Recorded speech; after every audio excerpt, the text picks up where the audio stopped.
Um capacitor de placas paralelas de área A e distância 3H possui duas placas metálicas idênticas de espessura H e área A cada uma.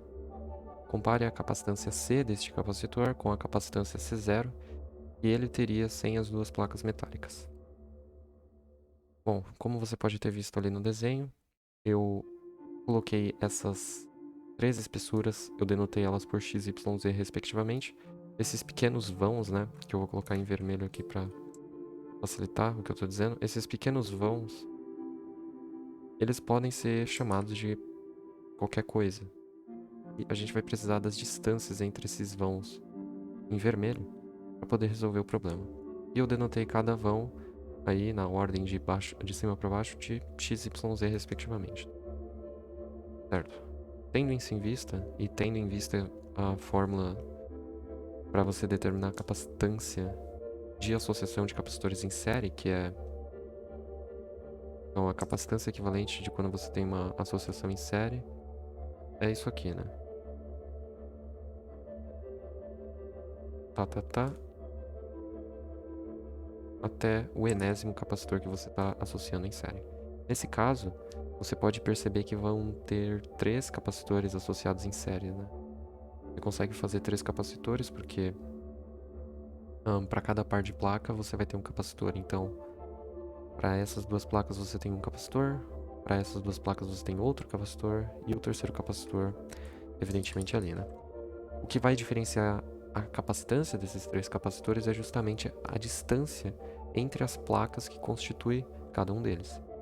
Então, relembrar dessa fórmula aqui de capacitância, a gente pode descrever que é C0, aliás C, que é a capacitância que a gente vai determinar, nessa condição da existência das 3 placas. Eu vou colocar 1 sobre C, né? 1 sobre C vai ser 1 sobre Cx, eu diria. 1 sobre Cy e 1 sobre Cz. Aí, lembrando que capacitância pode ser descrita por essa fórmula aqui, né? Então, vamos substituir os termos. Aí joga a distância no numerador e a gente vai ficar com algo assim.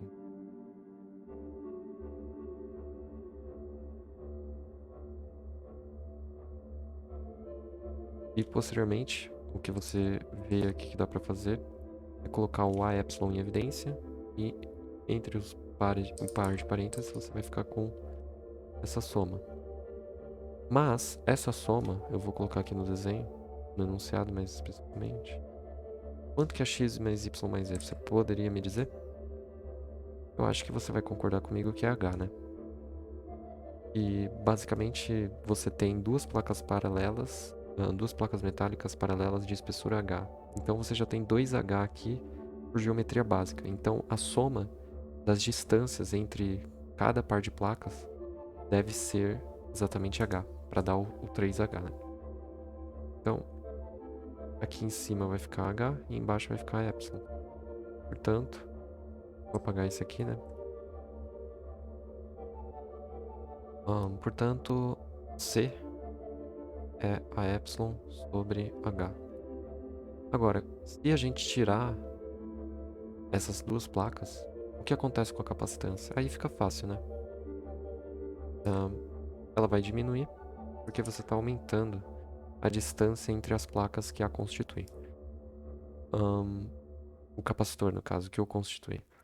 Então, nitidamente você vê que C é maior que C0. Com isso você elimina a alternativa A e a alternativa C. Agora, o que é 2C0, né?